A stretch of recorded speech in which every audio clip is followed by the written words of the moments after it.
Слънчев бряг откри летния сезон с концерт и коктейл за над 500 вип гости. Събитието се състоя в най-голямото казино в страната – Платинум.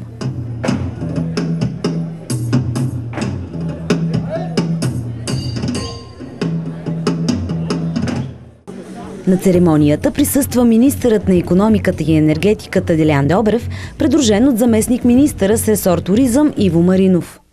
Всички предпоставки сочат, че този сезон ще бъде много успешен. Ръст на туристите между 5 и 8% за Слънчев бряг.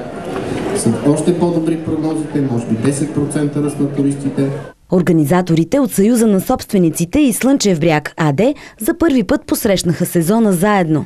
Считам, че постигаме консенсус по много въпроси. Считам, че ако има спорни въпроси не уредени, те ще бъдат изгладени в духа на партньорство и приятелство и няма да се допусне да се стигне до катаклизми, проблеми, сътресения. Още повече това да даде отражение на туристическия сезон.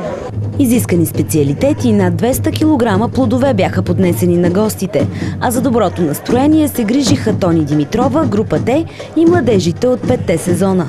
Най-хубавото е, че има представители на всички организации, на държавата, на общината, на всички браншови организации.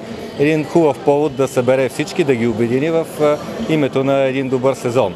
И аз лично очаквам добър сезон за всички и го пожелавам от сърце на всички колеги от бранша. Шоуто завърши с фойерверки над морето.